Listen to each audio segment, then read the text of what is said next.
Welcome back to Beyond the Box Score. I've got my guy Ryan here with me again today.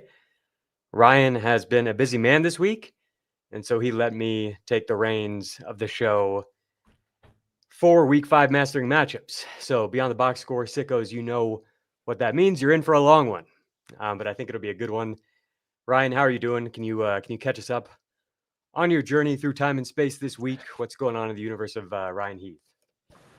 Yeah, man, I'm doing well. Yeah, very excited to see the journey you take us on today. But yeah, my week has just been kind of all over the place. I've been trying to be a good friend, help out a buddy that had driven over a nail in his tires, was having a bunch of car trouble. It's involved like 3 or 4 trips back and forth to different mechanic shops. It's completely messed with my workflow and my schedule and everything.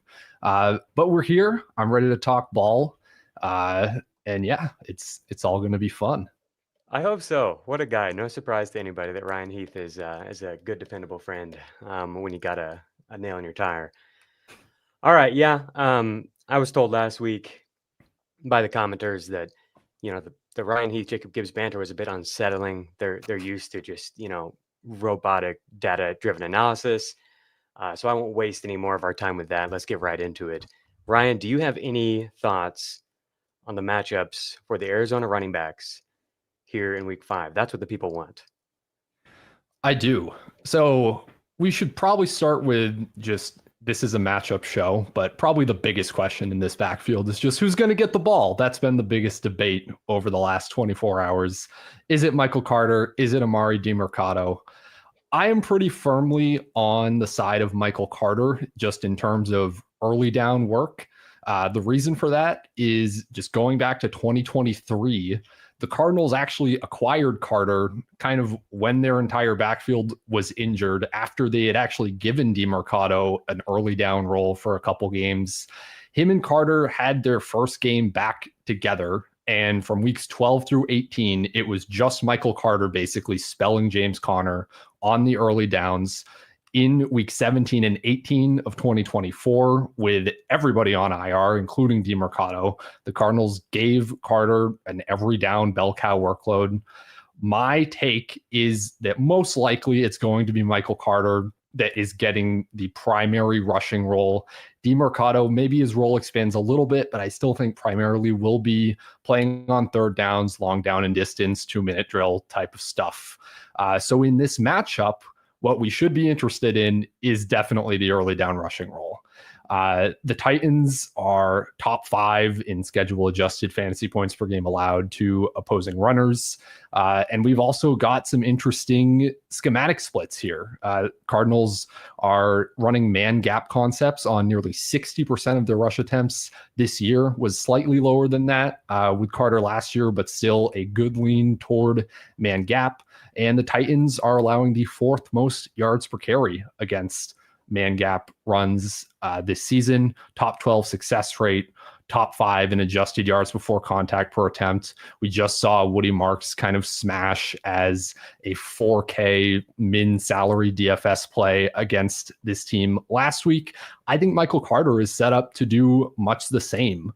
I don't want to go super crazy. I don't think he's even in like the RB2 range, really, probably more of a high-end flex. But there's some upside here, especially in DFS, and he's not an awful spot start to me. There is role uncertainty, obviously, but yeah, I think the matchup gives enough juice here for me to be pretty interested. No doubt. Yeah, not even, I would say much more than kind of smash. We got 28 points out of Woody Marks last week, and I think, better run scheme here, better blocking in Arizona, and potentially as good of a talent. I mean, they're not that long ago. I remember a day when Michael Carter was somebody we were pretty excited about, making people miss. So we'll see if he's got the juice. I think your read on the backfield split is probably right, but who knows, of course. But that is what we've seen. And so it's good to get that insight from our guy Ryan here. But yes, we are here to talk about matchups. That's obviously a good one. People are curious about what to do with those guys. I've got another one to throw at you, and this is one that I actually brought some advanced rushing scheme splits for you on.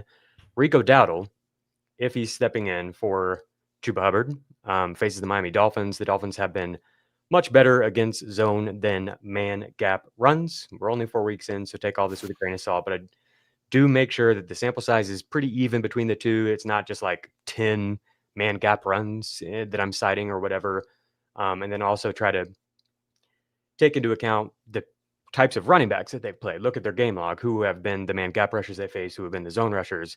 The Dolphins have done a decent job against Breece Hall and Jonathan Taylor. I mean, those guys still had fine days for fantasy, but not the huge days that we've seen in some of these other matchups. So I'm curious. We've got a Panthers team that uses a ton of zone running. Is Dowdle somebody you would be interested in if Chuba is out? Would you rank him ahead of the Arizona guys or the Tampa Bay running backs this week? I'd certainly rank him ahead of the Arizona guys, but that is really more just a workload take than a matchups take. We've seen Dave Canales really want to use these bell cows. That hasn't really been the case this year, just because Dowdle has stolen all the goal line work from Chuba Hubbard. But I would expect him to just kind of get all the touches. So, yeah, I would prefer Dowdle, I guess, above everybody aside from Rachaad White that you're mentioning. Okay, yeah, we're going to get into Rachaad White. Let me share my screen real quick here, please. Josh, I've got this weird range of running backs. These are my rankings. Still working through these, of course, but I do have them set as if Chuba's going to miss this game, in which case this is where Dowdle would slide in at running back 19, which feels high. Above Kenneth Walker, we're going to spend some time with that matchup for sure later. And above Rachaad White, who Ryan just hit on. Brutal matchup against the Seahawks. Above even, Alvin Kamara, Tony Pollard, some of these players, Jordan Mason, someone we've been using a lot, brutal matchup there as well. So I think somebody like Mason brings more upside, but I think Dowdle has a pretty good shot at getting 50, 60 yards and maybe finding the end zone in this matchup, maybe getting some checkdowns too, because the Dolphins are using a lot of too high safety looks. And so we might see some more running back targets in this spot. So that's kind of where I'm at with this matchup. I think he's a sneaky name to know because everybody's focused on the Tampa Bay and the Arizona guys. Okay, so professional segue here. I want to talk about the Tampa Bay running backs in this matchup against Seattle. So I'm going to highlight the fantasy points data suite, of course. Shout out to the data suite, all the cool stuff over here. Ryan, can we get the promo code for anybody interested in using the data suite themselves and getting a discount? Yeah, you can go use the promo code matchups15. Go to data.fantasypoints.com, matchups15 to get yourself in on the action here with the fantasy points data suite. Got to get in on the action. Okay, what I've got here, if you go to advanced passing and sort it by defense, you can also look at offense for like team level, or if you want to look at the specific quarterbacks, you can just click on the advanced passing as a whole here. I'm looking at the defensive side of things. I've got it sorted by pressure rate, as according to the fantasy points data suite's tracking. It'll be a little bit different than some of the sources you'll find in terms of pressures. Pressures are not easy to track, but they do the best that they can. While we're here talking about pressure, I want to shout out the episode that Dan Schneier and I just put out yesterday. Awesome episode. We broke down pass protection and we ranked 1 through 32 in the NFL in terms of what the line is doing to help facilitate the passing volume that we're getting for each team in terms of the quarterbacks and the receivers and the tight ends. Looked at the matchups that they faced, looked at the injuries for every single offensive line. There's a lot of stuff that goes into pressure rates, and the data suite does a really good job of contextualizing that. They track quarterback sacks that were like the fault of the quarterback, and then they've also got time to throw, time to pressure, all that stuff here. So I've got here, you can select like top 10, select top 25, whatever you want to do. I've got selected the top 10 defenses in pressure rate through 4 weeks, and then I'm going to sort by average time to pressure. So a fast average time to pressure means you're getting there quickly. A long average time to pressure means it's taking you a long time to get pressure. Even if you are getting it, it takes a long time. So the Saints, you see at the very bottom here, the highest average time to pressure and a low pressure rate here at 29%. Compare that to like the Lions, who also have a high average time to pressure, but their pressure rate is much higher, or like the Raiders, same thing. These teams you see highlighted are both generating pressure at a high rate and getting pressure quickly. And so these are just some nasty defenses to run into. The Bills, the Vikings, the Chiefs, the Broncos, the Bucks, the Commanders, the Browns, the Eagles. I want to talk about the Seahawks and the matchup here against Baker. Also, one more thing I want to point out is you can do, this is advanced passing that I'm looking at here. You can also do advanced receiving and look at similar stuff. You can look at like opponent first read target rates, opponent catchable target rates, and stuff like that. You can even look at like the percentage of targets that have gone to the slot or gone out wide. There's so many cool things you can do here.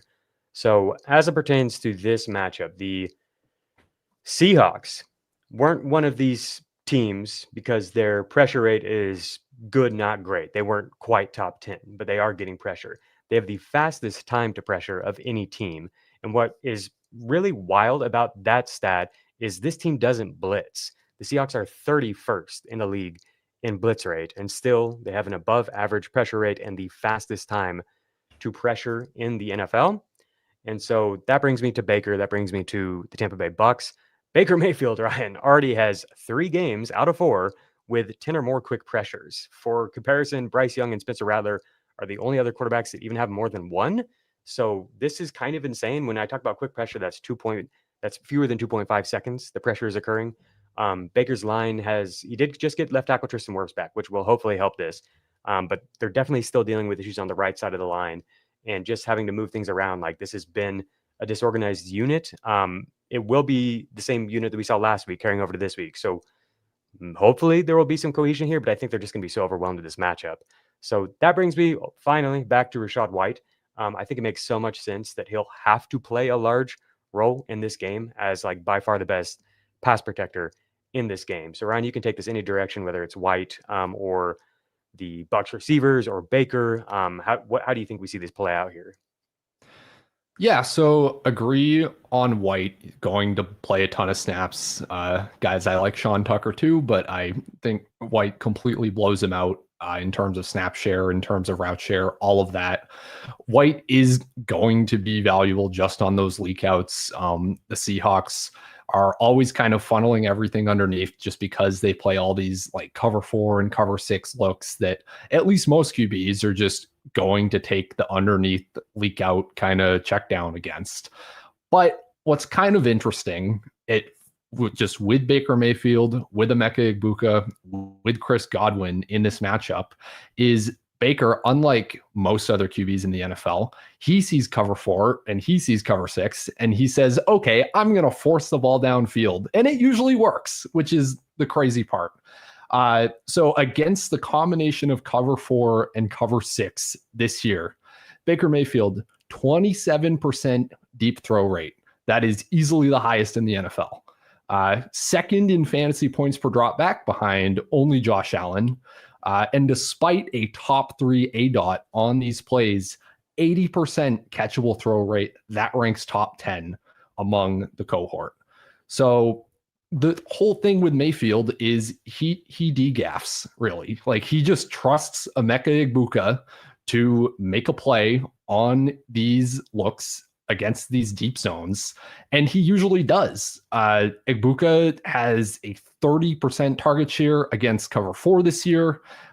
He's 7th best by fantasy points per out run, 4th best by yards per out run against the combo of cover 4 and cover 6. That broken play that everybody has yelled at me and at Jacob on Twitter about with that 77-yard touchdown last week, that came against quarters. In week 3, Egbuka had 63 yards on 4 targets against quarters. This is just what Baker does. He sees it and he says, we're going to throw downfield. And it's even the case for Chris Godwin. Last year, 3rd best in yards per out run against quarters, 4th best in fantasy points per out run against quarters. Like, for any other quarterback, I would be terrified of this passing game matchup. But I think at least for DFS purposes, it's a really high volatility, kind of high upside spot you can attack at very low ownership. Because, yeah, on paper, this is a really tough defense for opposing deep passing games. But I think Baker is just kind of different, and that, like, it's annoying. We're going to have the same, probably is Emeka Egbuka a sell high argument for yet another week is what I'm guessing. But I think we could easily just see another week of him just getting away with it here. He can't keep getting away with it. People have sent me that meme so many times. which is funny because it's like you're arguing with yourself. I don't care about the Buka stuff. Like I'm just telling you what's happened. I've given up on being like he's a sell high or anything because at the end of the day, he's an awesome rookie who's putting up these numbers, and any rookies who have done this, we can find ways to contextualize it, to try to prove the validity of it or whatever. But coming out and crushing his rookie is really impressive, and this is a good offense. So like if you want to just keep him and see what happens, that's totally valid. Do your thing. I don't really care. I am very intrigued by this game. And I love everything you laid out there. That's one of my favorite things about the Fantasy Points data suite is you can use it to just show just how maniacal Baker Mayfield is. Absolutely insane person and one of the most fun players we have in the league, for all the reasons that Ryan laid out here. One last shout out. I'm going to give y'all a look at the YouTube channel here, what we've been cooking up on Beyond the Box Score, the two videos that I just talked to you about. We did offensive line for passing games this week. It's right here. And then we did last week offensive line and how it's affecting the run game. So you've got over 3 hours of offensive line content, if that is your thing. But yeah, we're going to take a quick break, get right back. We've got some more. I'm really excited to get into the Seattle side of this matchup because Sam Darnold is like almost approaching Baker levels of being a total enigma at the quarterback position. We've got some fun ways to contextualize that. So we'll take a quick break. We'll be right back. Saturday kicks off at noon, and it's big time. First, Air Force and Navy face off in Annapolis. Then it's big time at the Rose Bowl when UCLA hosts Penn State.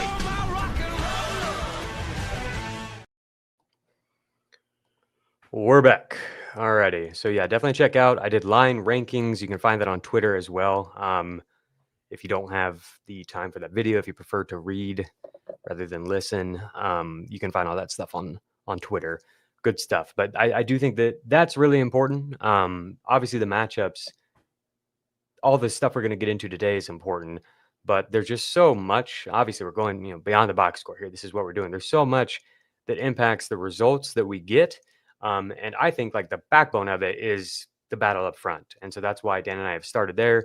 I think next is coaching and scheme. We're going to talk about that on next week's Beyond the Box Score episode. Dan and I are going to do a deep dive on that. I know Ryan and Scott Barrett have done a great job, the whole Fantasy Points data team, at contextualizing all of that as well. Pre-snap motion, everything that we're getting from these offensive coordinators to try to make the run game work, try to, make the play action game work.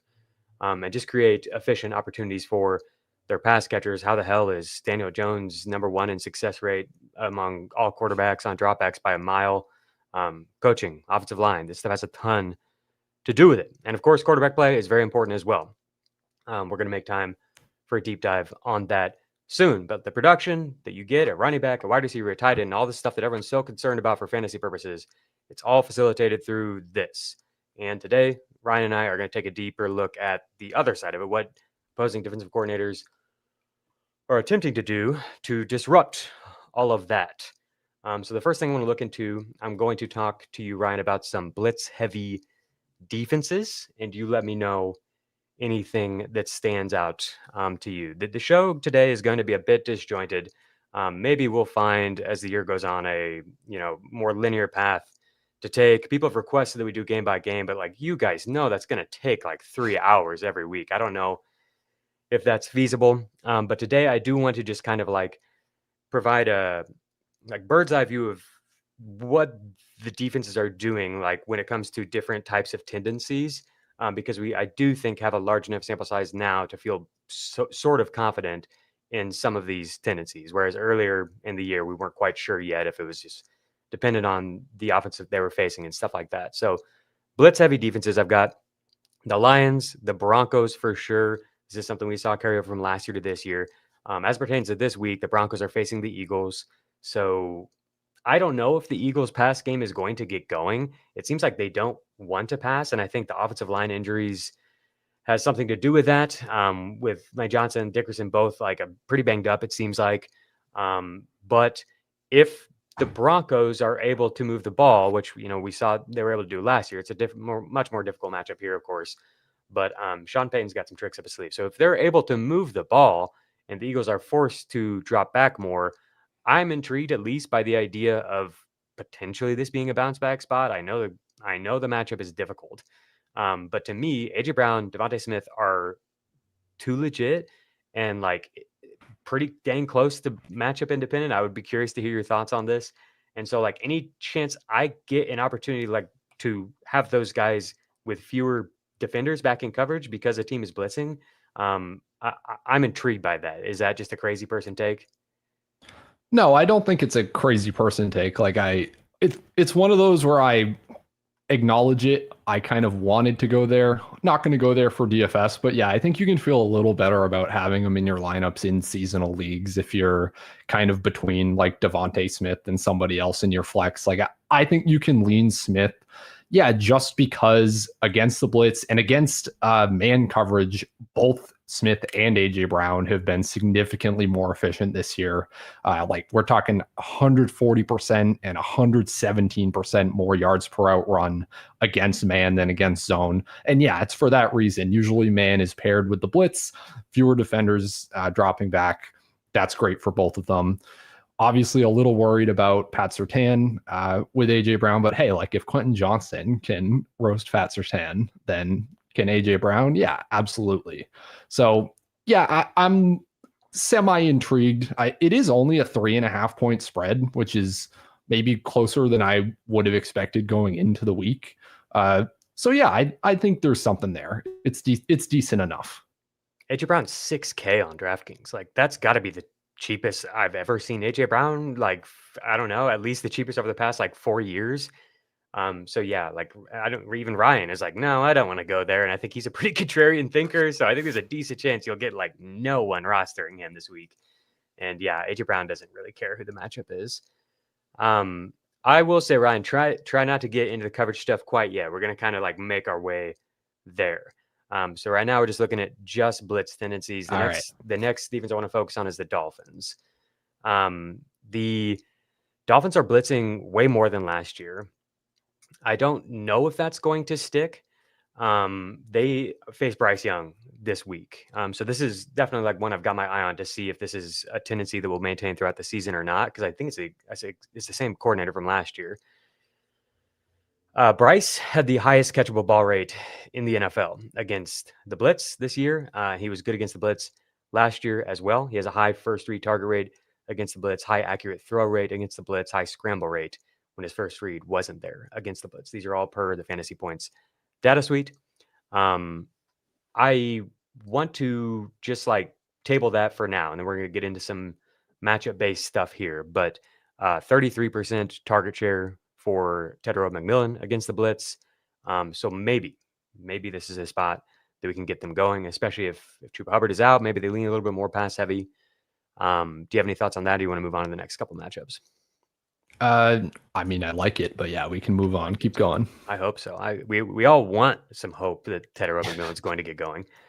Man, if you want to like stay grounded and based and not just fall into the hopium, listen to what Dan Schneider broke down after watching the Panthers offensive line. He watched 2 or 3 games of the Panthers offensive line and was just like blown away with how bad it is. So that could be a wreck against a blitz heavy defense, and a defense that does have some talent like up front. All right. Jets defense against the Cowboys. The Jets have blitzed a lot more this year as well. They blitzed Rodgers, they blitzed Baker, and they blitzed Tua, all at a basically 40% rate. But they only blitzed 22% of the time against Josh Allen. So this is another one I've got my eye on. If they scale back the blitz rate, I think that will be something to note going forward. And that's what I would do if I was facing Dak Prescott. Dak absolutely cooks versus the blitz. 73% highly accurate throw rate versus the blitz. That's quarterback one. That's just absurd stuff. We've got some more matchup notes on them we're going to get to. The last one I wanted to mention here is the Bucs and Seahawks. We're back to this game with Sam Darnold. So I sent out a tweet that was very long, and I'm sure is going to scare people just even opening it up and seeing a whole book there waiting for them. Todd Bowles blitzes like crazy. We know this. But this year, the Bucs are like getting even more pressured than ever before. I think Hassan Reddick, who is questionable for this game, they're a little bit banged up, especially in the secondary. I think he's helping a lot, wreaking havoc here. 17 pressures through 4 games. And the stats I've got here are kind of crazy. So Darnold is this one blew my mind. This is really cool. I don't know if I've actually looked at this before, like the specific splits of how often a team, like how well a team does in handling the blitz, it'll probably even out. But as of right now, through 4 weeks, is what we've got. Darnold, when blitzed, has been pressured 63% of the time, which is the highest of any quarterback. When not blitzed, he's been pressured 21% of the time, which is the second lowest of any quarterback. So like, and this is something Dan noted too when we did the offensive line stuff, is that like the right side of the line is a problem for Seattle right now, and I've been getting overwhelmed with like stunts and twists and stuff, especially on that side. They've got a guy in a right guard who doesn't seem to move particularly well. And so like I'm really nervous about Darnold. And the Bucs defense, like just knowing how to exploit that. They've really only faced one blitz heavy defense so far. It was the Steelers. He threw 2 picks in that game. Those are his only interceptions. And then the Jackson Smith and Jigba notes are interesting here. I think this will even out over a larger sample size, but his target rate has come way down when Darnold has been blitzed. But he's still been really efficient on those targets because he has a 22-yard average depth of target when Darnold has been blitzed. Darnold has just been a crazy person. He has a 15-yard average depth of target when blitzed, by far the highest deep throw rate in the NFL. 24% of his targets have gone deep when blitzed. So I think, Ryan already talked about the Baker side of things and how he's just kind of been a maniac. I think this is an extremely volatile spot for both sides of the ball. Definitely Seattle here against this Todd Bowles defense. And so that could break to the upside in a big way. If both teams happen to have their 50-50 plays come down for completions or broken plays or touchdowns or whatever, all of a sudden we've got like a huge shootout, and not one that I think people are going to gravitate towards that much. I'm curious, do you have any idea on like rostered rates for this game overall? Because I know the Bucs defense being banged up, I think people will gravitate towards that kind of narrative. Yeah, no, I'm in love with this right now. So JSN is going to be popular, probably like one of the top 3 to 5 most popular receivers on the slate, just because he straight up projects so well before you get into any of this matchup stuff. But the Buccaneers side is going to be very unowned, just because they're all priced up so much. So yeah, I'm kind of in love with the idea of stacking this game in DFS. I mean, I was in love with it before the show, but I'm even more in love with it now that you're talking about the Seahawks side. Yeah, the target rate versus the blitz for JSN is really interesting. I might dig more into that after the show, but typically you see like the clear first read wide receiver 1 target rates come up against the blitz. So if that's been low so far this year, that's very interesting. Yeah, Darnold's could definitely be small sample, but interesting. Darnold's first read rate is way down versus the blitz. He spread it out among a bunch of guys, which to me is like, it probably is like, maybe we just see Torrey Horton deep shots or something, Yeah. But it all could be small sample size stuff there for sure. Yeah, I mean, while you're talking or while I'm talking, I'm going to look at Darnold's first read rate in 2024 against the blitz, because I don't know, maybe he is just a quarterback who kind of panics and just gets knocked off the first read, runs away, that type of thing, or it could just be small sample. So yeah, while I punch that into the data suite, keep going. For sure. Yeah. So those are the blitz heavy matchups that we're looking at this week, and just some of the defenses that blitz the most. The Chiefs are up there as well. Some blitz heavy defenses that have blitzed a lot, but have kind of struggled to get there. Like maybe blitzing out of necessity a little bit more to try to generate something, but it's not working so much. The Dolphins definitely stand out. So again, we're back to this Panthers matchup here. So I said T-Mac has the 33% target share against the blitz on the year, when Bryce has been blitzed, but the blitz hasn't got there. There's been no pressure. McMillan has a 38% target per route run rate with a 13-yard average depth of target. So we're looking at deeper looks to McMillan, which I think could connect in this spot. I think the Dolphins secondary is one that can be attacked, and you might be able to create some yards after the catch. That's what we saw like early in the year for sure against this defense. So again, just like continuing to be interested and cautiously optimistic that maybe things turn around. But of course, the offensive line could crater it all. The other one is the Jets. The Jets have blitzed a lot, but have not gotten there. So again, I just think like if they do blitz a lot against Dak in this spot, they're in big trouble. I've got the highest deep throw rates versus the blitz this year, it's Darnold at the very top, and then Stafford, Mahomes, Geno, and Dak. And Dak is also top 5 in first read target rate, 81% against the blitz. So I think all of this sets up really well for George Pickens potentially. I think it's probably a Javonte Williams spot as well, but definitely some massive upside for Pickens if he's somebody that's not going to be rostered very much in DFS. He would be like one of the best tournament plays probably. Will people like avoid him for Sauce Gardner related reasons or something like that? I don't know. I never have a good read on like how much the field cares about the shadow stuff. I think they care about it way too much. And I mean, Gardner has been beatable this year. I had the stats somewhere, but yeah. So in primary coverage, the pass. So against the combination of Mike Evans and Emeka Egbuka in week 3, he gave up 4 catches for 57 yards and a touchdown.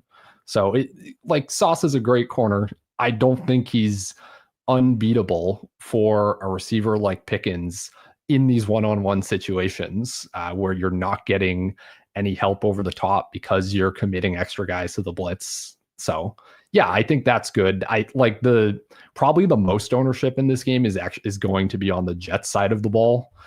Just because Justin Fields projects insanely better than every single other quarterback on the slate. Garrett Wilson projects amazing. But yeah, I really like this angle of coming at it from the Cowboys side. Also because Aaron Glenn has always been kind of a man in blitz-heavy defensive coordinator, and he's been very stubborn. Interesting that you mentioned a bit earlier that Josh Allen is like the only guy he didn't blitz a lot against. I think that's because Josh Allen has historically killed Aaron Glenn in terms of just escaping the blitz and racking up a ton of rushing yards. So that I think maybe he just goes right back to it against Dak. And yeah, this is like most obvious shootout on the slate. So I don't think you're getting super different here. But yeah, there's lots of reasons to just be in love with this entire game and this matchup. Cool. Did you find the notes on Darnold? Did you have anything there? Yeah. So his first read rate was at about 62% overall last season, and up to 66% against the blitz last year, which is I think is actually a little bit low in terms of usually the first read rate will increase even more against the blitz typically, I believe. So yeah, maybe something to that. But I think overall I would still stand on all of our analysis from that game, just being very high volatility, high upside on both sides of the ball there. Yeah. Alrighty, we're going to take our second break here. I'm going to get back with one more blitz note, and then we're going to get into some coverage stuff. And we will have running back matchup notes as well. We'll get to that after that. You can always count on Sundays with the NFL on CBS and Paramount Plus. So even if you can't count on accurate expiration dates, that is a rookie mistake, or people appreciating your fashion sense, Jim, the crowd is not on board here. You can always count on Sundays with the NFL on CBS, streaming on Paramount Plus. Glad we wear our good jerseys. Yeah. Alrighty, so Ryan said earlier that blitz-heavy defense is often paired with man-heavy coverage schemes. It's not always the case. Brian Flores in Minnesota drops back into a lot of too high safety looks and stuff, but is also super aggressive with the blitz. I wanted to highlight a few spots here where it is a man and blitz heavy matchup, because I think that just introduces like a lot more upside for the receivers in those types of matchups. And these are receivers who these are pass games that I think people maybe aren't feeling super confident in.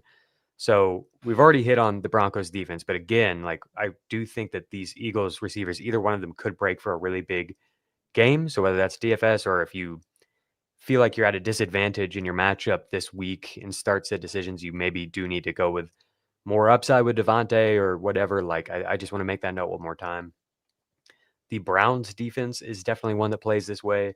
And so if you're starting Justin Jefferson, you're probably starting Addison already, but like he's a little bit more on the periphery, like of start, sit, land. And so like I wanted to bring that up, that this is a matchup where he might get more one-on-one opportunities down the field. And then the last one is the Giants defense. And I'm curious what you think about this, what your read is on how this might affect the Saints in terms of the target distribution. So the Giants use a lot of blitz, a lot of man.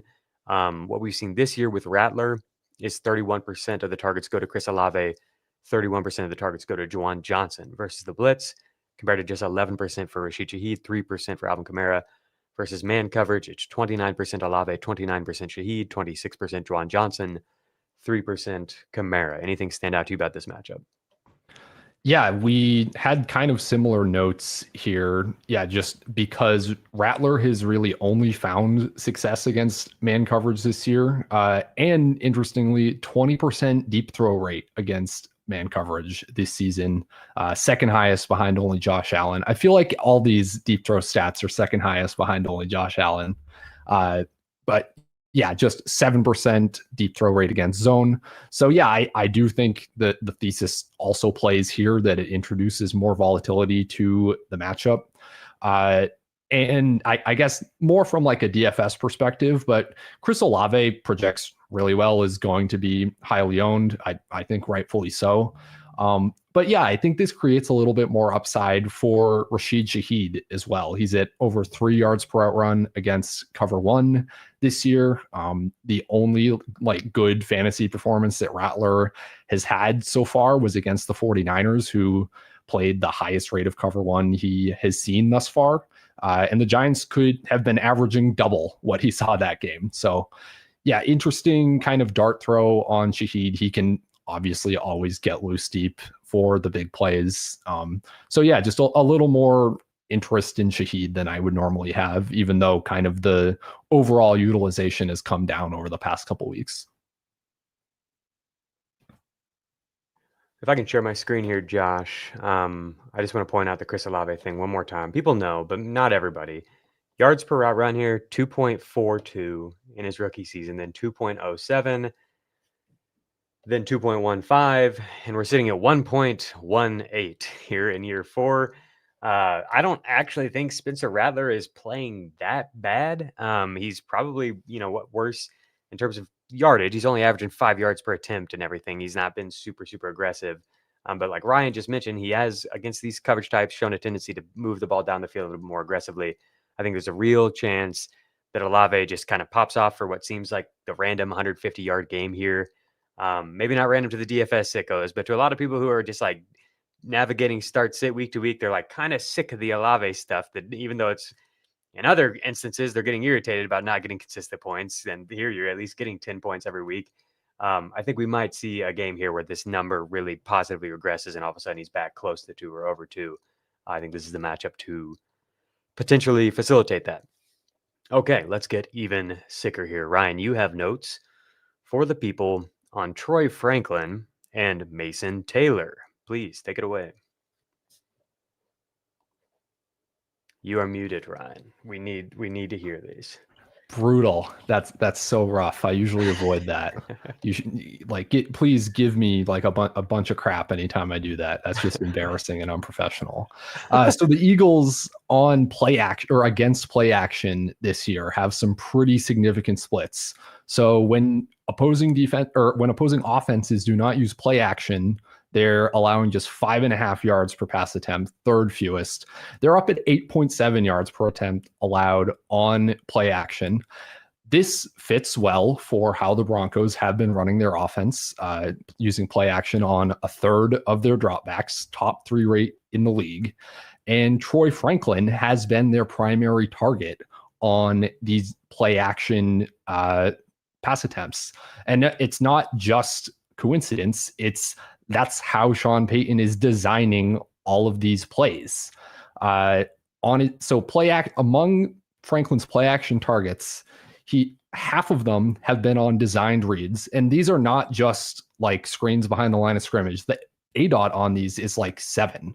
I'm thinking of the throw that RJ Harvey had sail like right over his head that was almost a touchdown on the primetime game earlier. It's a lot of design stuff like that for Franklin, where it's not like behind the line of scrimmage, but it's still a designed read on play action.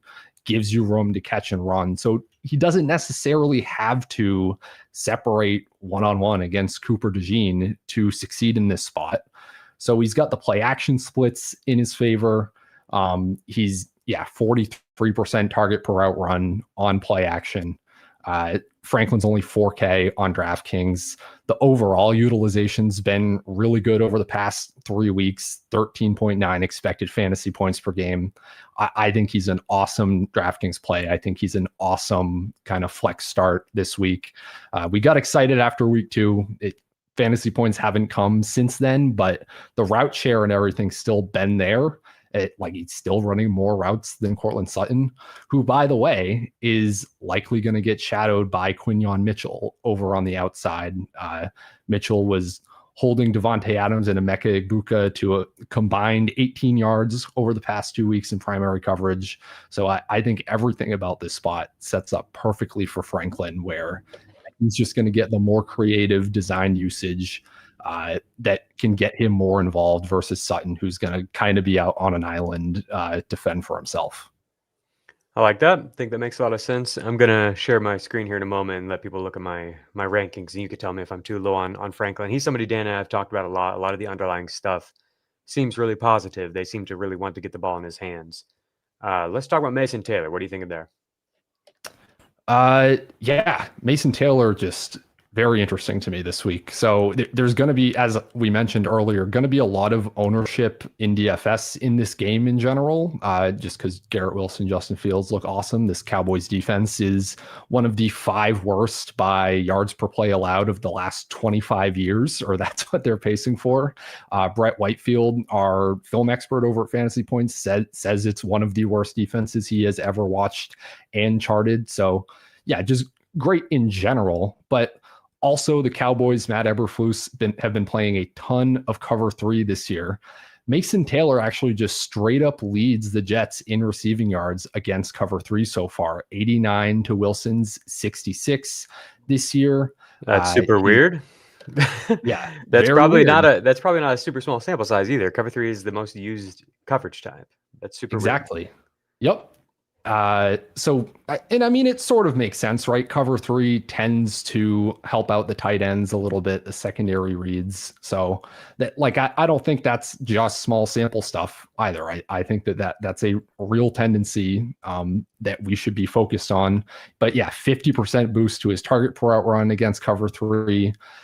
Taylor the routes have been here the entire time. First read target share up at 33% last week. I like that you have ranked him as the tight end 15. I think I would go above David Njoku. I think you have Bretton Strange too low as well. I would probably just have Strange and Taylor over both of the Browns guys, but I don't know if you have specific schematic reasons or matchup notes on them against the Vikings that is making you be a little higher on them. Lots of zone, and I think that they're just going to be who the young quarterback leans on, short target funnels, and I think they're also good with the ball in their hands. But yeah, I'm totally fine moving them ahead of the Browns tight ends there. I think that makes sense.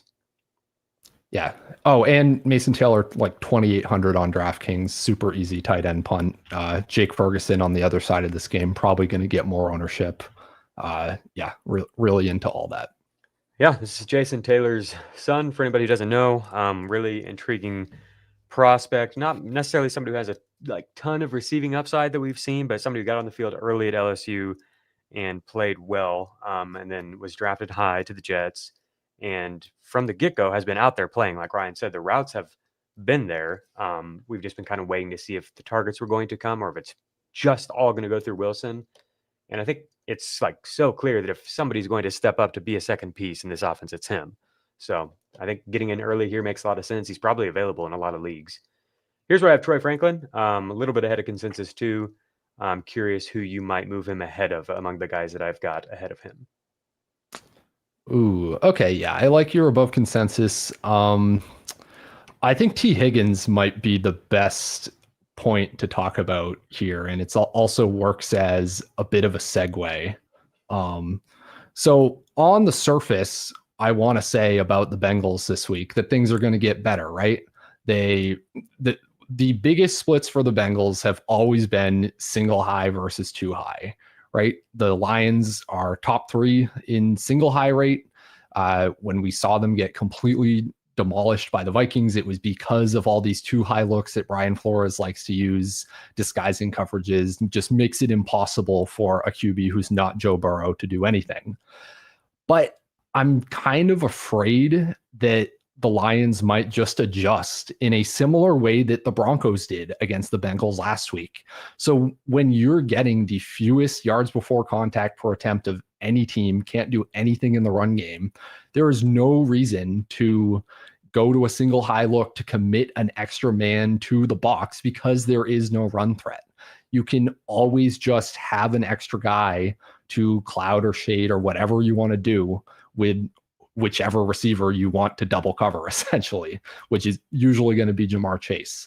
The Broncos played the lowest rate of single high looks that they played since week 8 of 2023 against the Bengals this past week. And I just think every team is probably going to do this against them, kind of no matter how stubborn they are, no matter how stubborn you would think of them as being of a single high scheme. We saw this with the Dolphins, notably last year, where every time we would say, oh, it's a single high matchup for Tyreek Hill. This is the Tyreek Hill spot. And it almost never was because every team would just drop back into too high.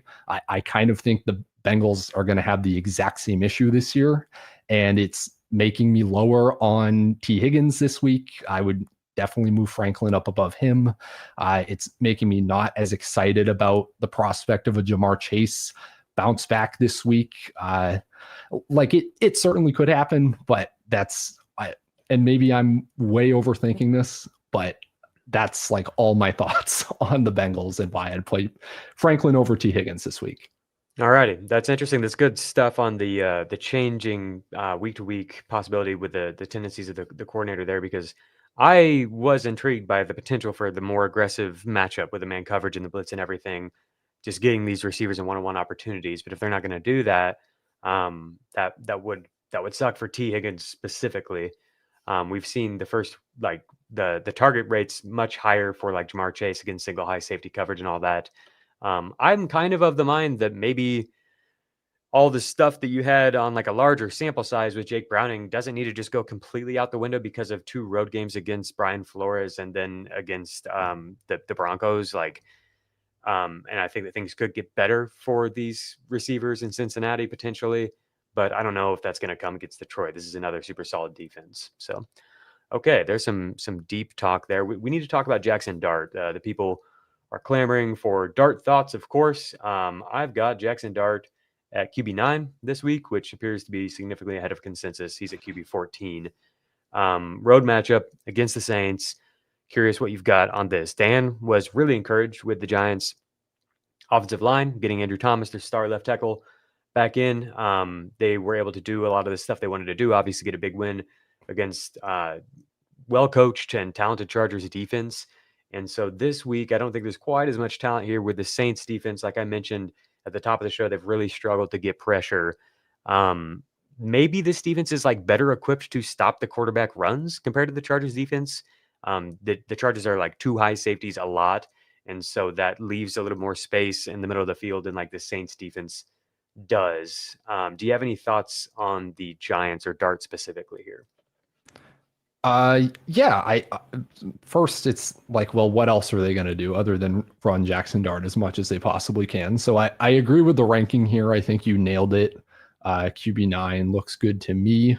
Really the only tendency I have picked up from this Saints defense so far is that they have just been much shakier against the outside than they have against tight ends, against the slot. So I would kind of go to Darius Slayton as the spot start. I don't even like him that much in DFS based on his price and other options, but he like a desperation Darius Slayton, where he was at 11 targets per game in 2 games Malik Neighbors missed last season.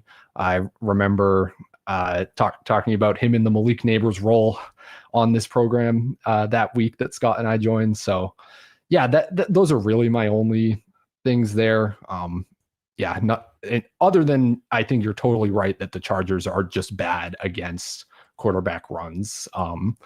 Season high rushing yards allowed to Bo Nix. Pat Mahomes went for over 50 yards and a touchdown against them. So I do think that is real. And I think that makes Jaden Daniels, even off the injury, kind of interesting in DFS, where nobody's going to play him, even though he's priced way down historically compared to what he was end of last season. Okay, we'll get some scatterboo notes for you guys here in a moment when we get to the running backs. I want to talk about Miami versus the Panthers defense here. So we've got no Tyreek Hill. I want to feature the fantasy point status suite here. They've got this weekly report. No, it's here. Offensive line, defensive line matchups in this team column here. This is a tool that you can look at like pass grades compared to the opponents. And that's like versus pressure over expectation and then like comparing the two. They have the Dolphins as by far the best pass grade in terms of pass protection in week 4. Do you have any thoughts there? Is this a tool that you use much? Because I know like early in the season, I don't want to lean too heavily on it. Yeah, no, I think right about now is when it's a good time to start leaning on this tool. I do use it every week. But I guess things to keep in mind here is you've got the grade there, but if you scroll over, you can also see the pressure rate and the PRROE, that's pressure rate over expectation. That's just based on time to throw. So trying to get kind of like you were filtering at the top of the show, the time to pressure versus the pressure rate. We're just trying to factor that in terms of how quickly they're actually getting the pressures, how much time they have before the QB throws it and nullifies pressure, right? It makes sense to me. The Panthers pass rush has struggled. The only thing is like some QBs will kind of hack that tool specifically just by getting rid of the ball extremely quickly. That was the case with like Aaron Rodgers last year, arguably even Tua last year, where everything was just so quickly catch and release because they knew they couldn't hold anybody off. Not as much the case this year. He's been getting knocked off his first read a bit more. So I do think that is legit and that it makes the Dolphins passing game more interesting than you might expect. Kind of like Malik Washington as like another dart throw flex play type of guy. Has good splits against cover 3, most design targets on the Dolphins this year. Don't know that he's going to play in 12 over Nick Westbrook-Akeen, but I do think he's like the most interesting like Dolphin stash just from a talent perspective if you're in like a deep league and are stashing wide receivers on the from the waiver wire each week. I have Jalen Waddle at wide receiver 15, ahead of Quentin Johnston, ahead of Brian Thomas Jr., ahead of Marvin Harrison Jr., AJ Brown. What are your thoughts on that? Yeah, I mean, that works for me, but this is really, we're not even a matchup note, but we're going to find out about Jalen Waddle now. I feel like we've been so, many of us, me included, have been on the Jalen Waddle is very good train for the last year and a half plus since the fantasy community has kind of left him for dead. Yeah, we're going to find out now, all my Jalen Waddle shares, if they're going to 0 or going to the moon. Will be very interesting this year. Yeah, I'm very curious how he'll be used. Because the way they've used Waddle has been a bit strange to me the past couple of years. They've done more to facilitate production for Tyreek, where they're moving Tyreek around, getting the ball in his hands intentionally. Whereas Waddle, they're kind of just like, go out there and win, which is like he can do. He's really good. But archetypically, that's not how you would think of him necessarily, as like some just X receiver. But that's kind of what he's been. He's been on like lined up on the line of scrimmage a lot more than Tyreek. And so maybe that role just goes to NIW, right? Like NWI. And maybe Waddle gets kind of the Tyreek role. I don't know. It could be that they like kind of plug Malik Washington into that role, right? He can definitely do some of that stuff. So that's what I'm the most intrigued by. I didn't even look up the splits for like, the Miami guys against cover 3 or anything, because I think taking Tyreek out of it is just like changes everything. Yeah, But Tyreek historically a huge cover 3 beater, by the way. So Right. if you are of the mindset of Jalen Waddle in the Tyreek role, then yeah, that's another great note. The only quote I saw from McDaniel this week was basically, yeah, we pretty much consider Jalen Waddle a wide receiver 1 already, and nothing's going to change for us. I don't know that actually means anything from deployment. That was probably more just like an empty coach speak type of comment. But if it does end up that he's still kind of on an island having to win by himself, I'll be disappointed, but it is possible, I guess. And I would point to that in hindsight if that's the case. Yeah. All right. I'll update y'all on that after this week when we get a larger sample size of how they do change things here with the wide receiver room. Speaking of cover 3, let's talk about this Raiders defense. 54% of the time they've used cover 3. The next highest in the league is 46%. So the Colts are facing the Raiders this week. Daniel Jones is QB3 in catchable ball rate, QB2 in highly accurate throw rate against cover 3. That's with an average depth of target of 8.9 yards. So well above average in terms of where the ball is traveling beyond the line of scrimmage. He is throwing the ball down the field. Specifically, he's throwing to Tyler Warren. 35% first read target rate to Tyler Warren versus cover 3, compared to 22% for Michael Pittman, 21% for Alec Pierce, 17% for Josh Downs.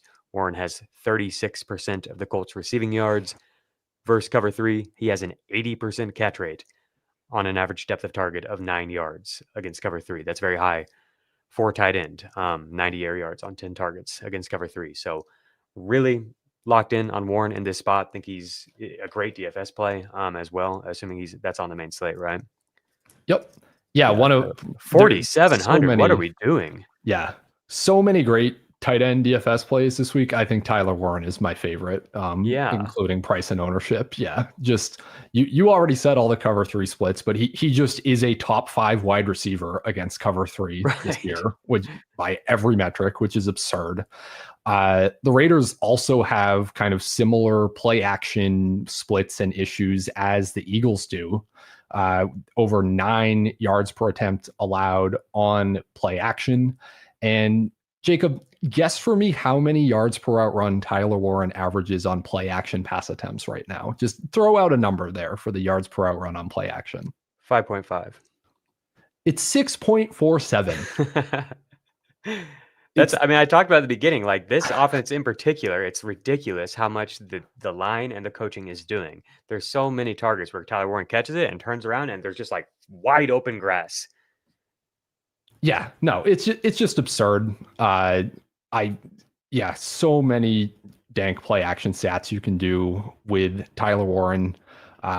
Daniel Jones plus Tyler Warren just as a skinny stack is I'm going to play a lot of on this slate.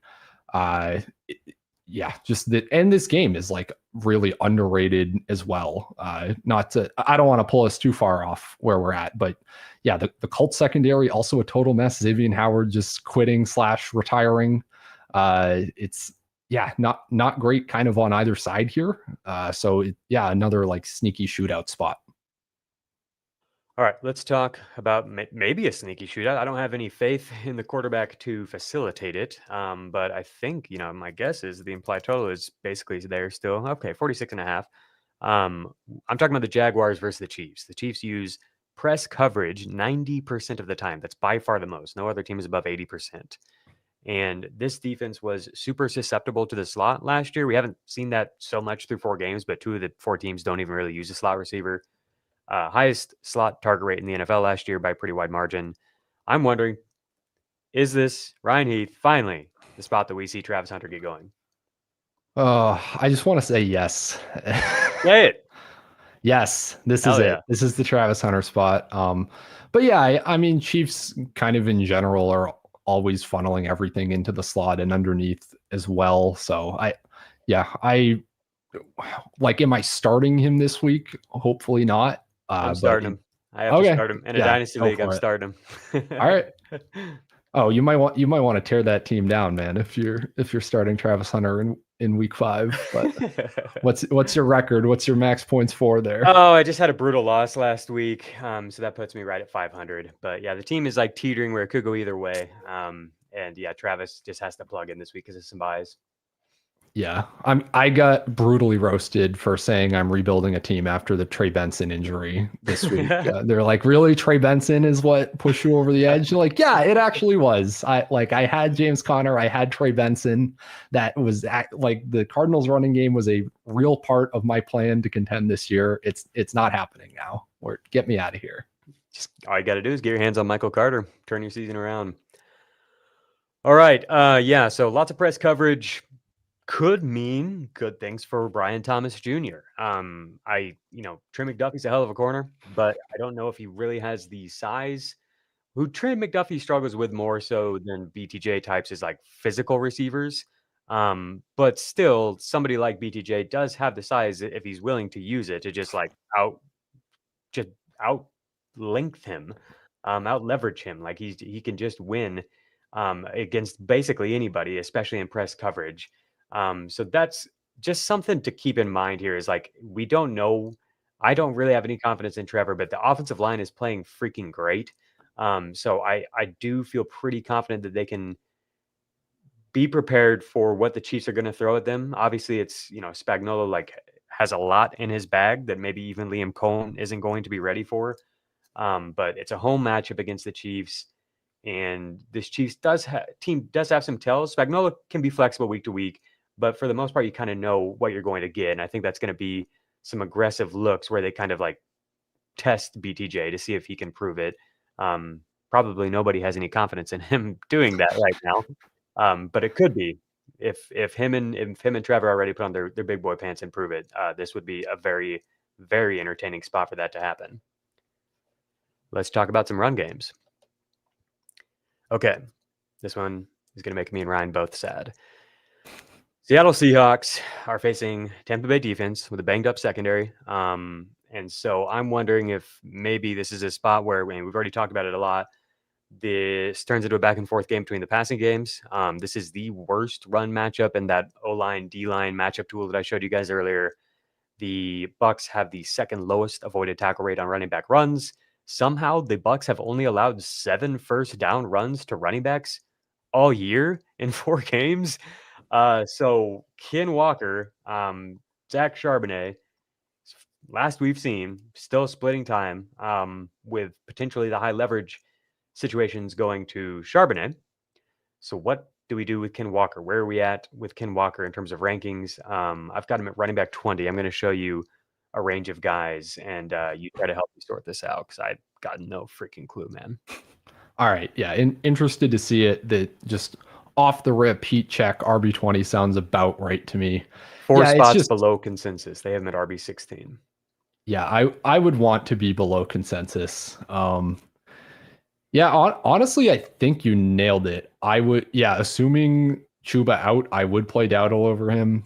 The Chase Brown, Jordan Mason, Tony Pollards, I would probably not play over him and would just trust Ken Walker to do the efficiency stuff to break the big plays over those 3 guys. But yeah, I think that's perfect. I've kind of Rashad White. It's so sad. White, it's like a double-edged sword from what we were talking about at the top of the show, where it's like, yeah, they're going to need him as a pass protector, so he's going to play a lot, but is he actually going to run real routes off of that with all the blitzes coming? Like I am not as sure. So yeah, I think you have White in pretty much the right spot too. I know I said earlier I liked him over Dowdle, but after talking through that matchup with you, I think I'm where you're at.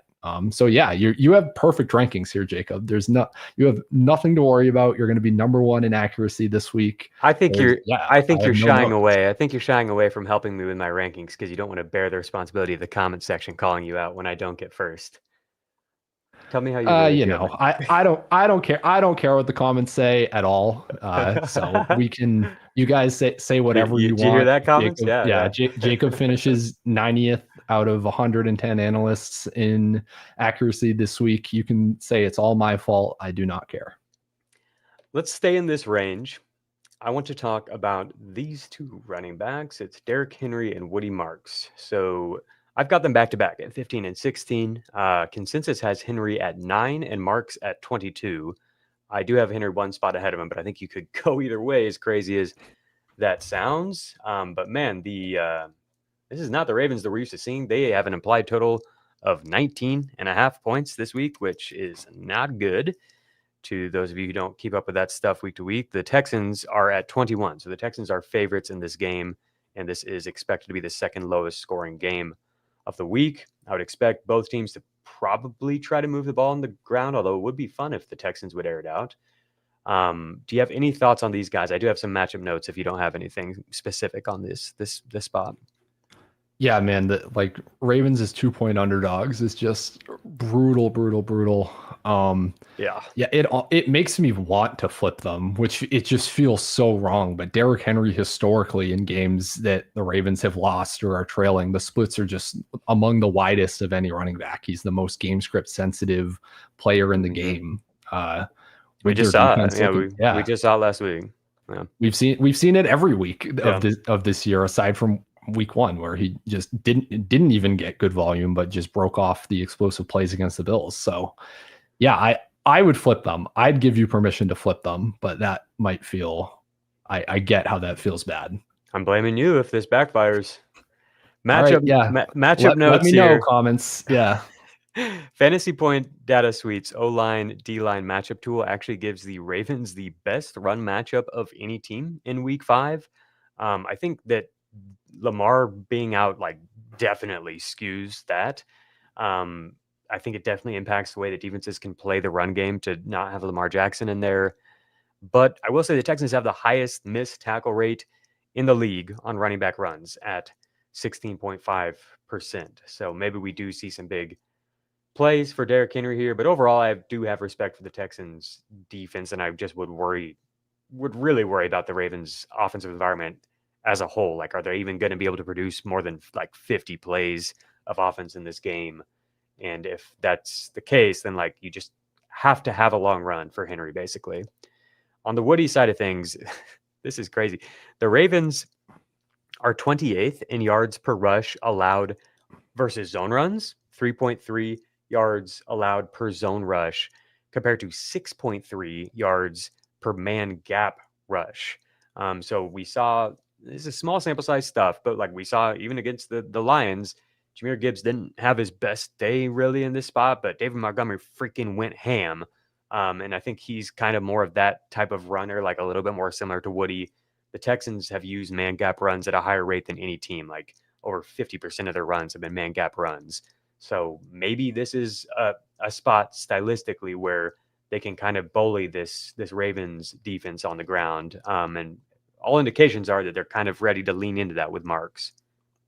Yeah, and that's what we talked about in the preseason with Nick Caley, that was kind of his whole thing, is he was the author of the man gap conversion over with the Rams.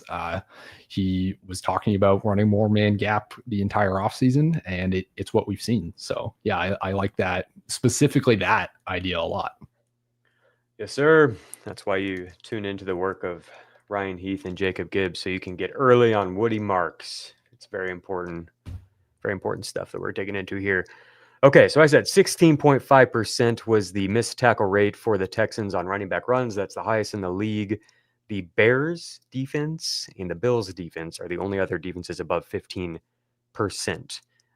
The Fantasy Points Data Suite has the Bills allowing the highest adjusted yards before contact per attempt rate by a wide margin to running backs, 135 yards on the ground to Alvin Kamara and Kendra Miller last week. So Ryan, again, every single week I have to ask you, Travion Henderson? No. Probably not, honestly. Probably not. Probably not. That's about where I landed. I have Travion Henderson at running back 29. I have Ramondre Stevenson at running back 28. Antonio Gibson at running back 45, 5 spots ahead of consensus. So get your Gibson in there if you've got to.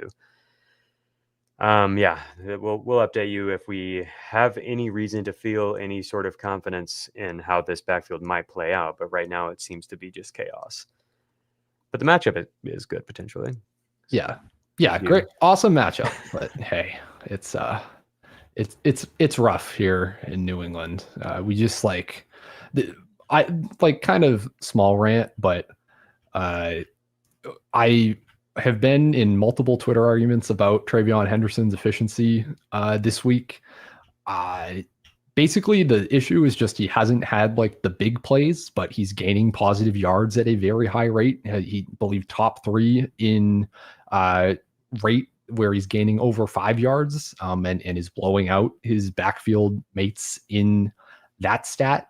But he just hasn't had like the big play that has forced McDaniels and Rabel to say, okay, fine, like he's the guy. Like I think it's coming. Maybe it does come against the Bills. Good defense for it to come against.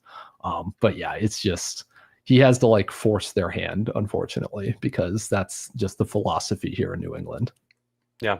I'm hoping like for the big play soon from him, from Bashal Tootin. They're like actually getting consistent runs over and over, both of those guys.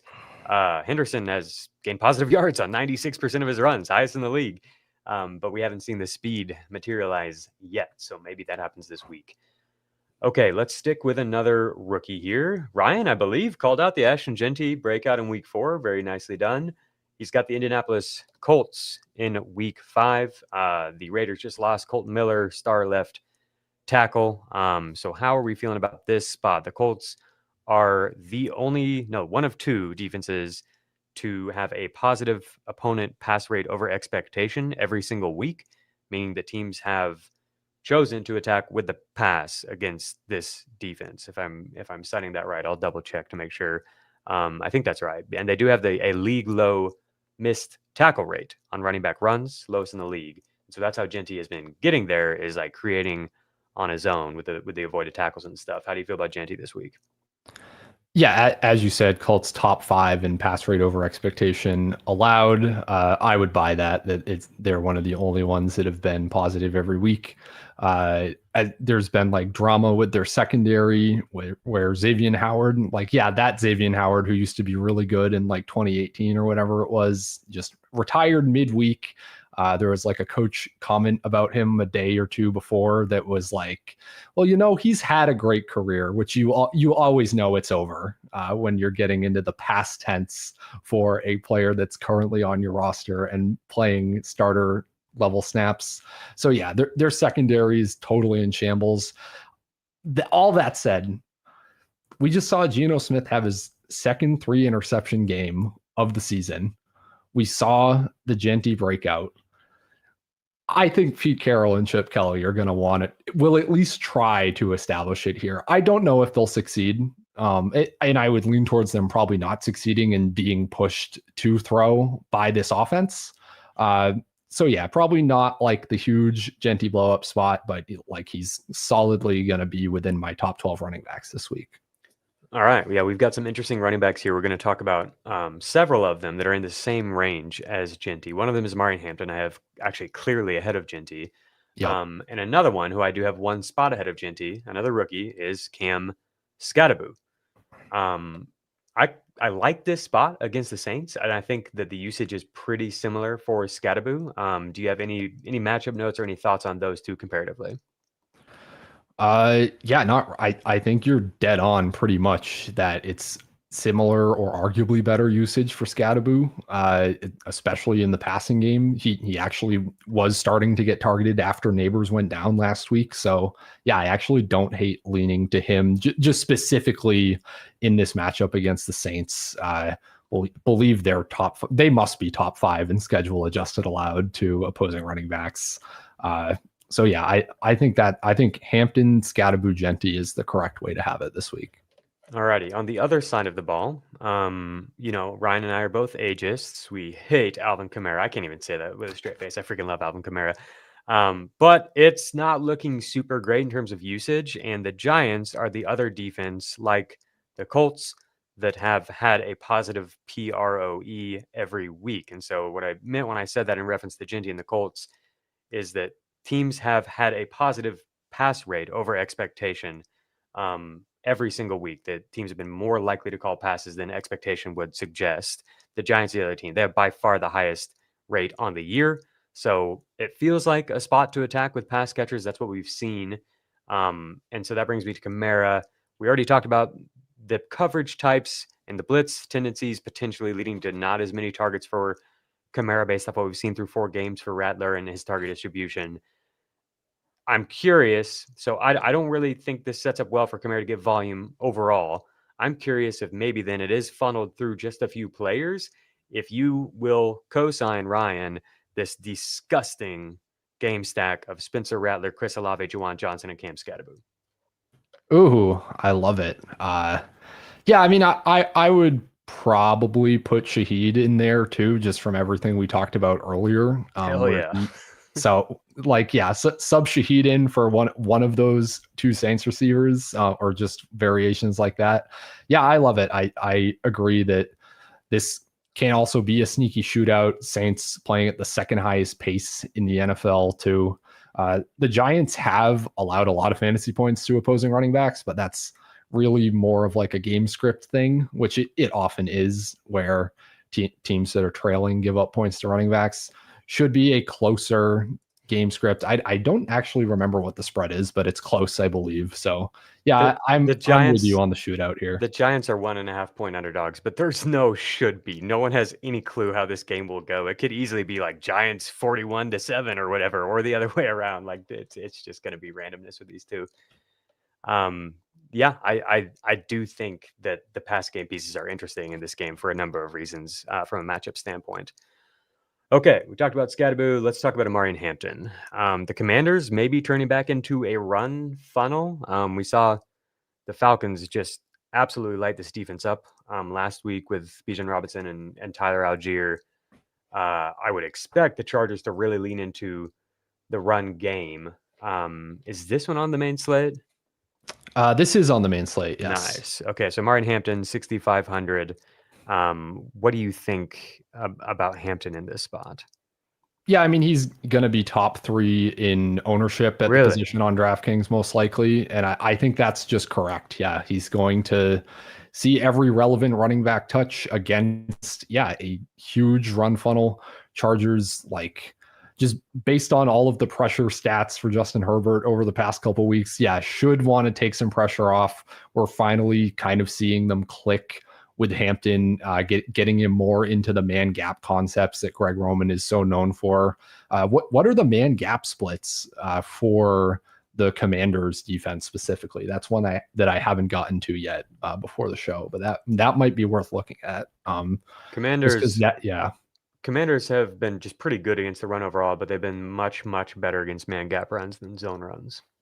Okay, so that maybe Fatal Marion Hampton at high ownership. I think I would be, honestly, if he's going to be. I didn't expect him to be that popular just because, like, offensive line concerns, and you've got Breece Hall at 5,600. I think people might gravitate towards Woody Marks, even in the same range. Like Javonte and Cam Scatterbo look like good pivots to me. And then, like, obviously there's the cheap fill-in running backs too. Devon Achane gets the Panthers. Like, that surprised me to hear that he would be one of the more popular plays, even though he is too cheap. Yeah, he just projects really well just based on projected volume, so that he ultimately, like, it's always hard to say ownership on Thursdays because everybody gives their podcast takes Thursday, Friday, Saturday morning. We can be in a totally different place by Sunday morning with who people are actually going to play. But yeah, just based on like the numbers, points per dollar, I would expect Hampton to be popular. But I agree with you that there are a ton of really good running back plays on this slate. Like Breece Hall also looks amazing. I think is a much better play than Hampton probably. So and some of the names you called out, Jahmyr Gibbs, interesting. Bengals giving up a lot to opposing running backs and on screens, especially. Lions always love running up the score. Like, just so many running backs that can beat Omari and Hampton this week. All right, good to know. I like that we went from like straight start sit show through the first few weeks to like we got our hands on some matchup data, and all of a sudden this is like a deep in the weeds, like looking at contrarian angles and talking about rostered rates and pivots and everything.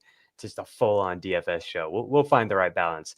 I'm going to, if I can share my screen here, just the propaganda that the people need. Maybe some of us here don't really play a lot of DFS, but we do have Ja'Cory Krosky merit needs. So this is just some eye candy for you guys. I saw some of you in the chat. Shout out the sickos for sure. Do you have any thoughts on the Washington side of things here in this game, or should we move on? Because I want to talk about Travis Etienne. I mean, more of my... not really on the run game, if that's what we care about. I feel like we're just in a similar place with JCM as we are with Travion Henderson. But Chargers play a lot of quarters. That historically has been very good for Deebo Samuel and for Zach Ertz. Maybe doesn't apply as much to Deebo just because he was playing way more on the outside last week without McLaurin in there and was kind of being the single high beater in like a very different role. Just from a historical perspective, that's interesting to me.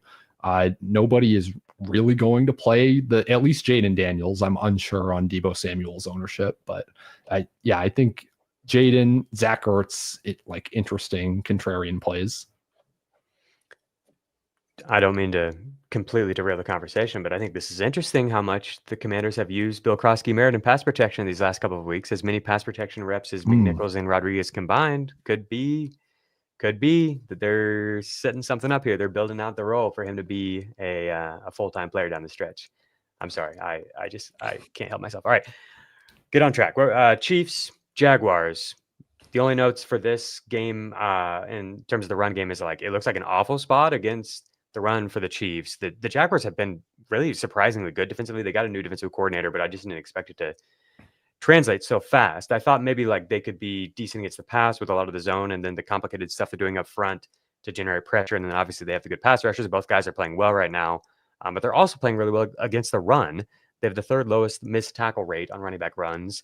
They have a league low 25% opponent rush success rate on running back runs and have allowed 0 explosive runs. So will the, always explosive Kansas City Chiefs be the ones to get it going and be the first? Maybe it's Brashard Smith time, but I would not be starting Kareem Hunt or Isaiah Pacheco unless I absolutely had to. On the other side of the ball, though, the Chiefs are second in adjusted yards before contact allowed per attempt. They just gave up 175 scrimmage yards and 2 touchdowns, mostly to Justice Hill. Justice Hill and Derrick Henry combined for that number.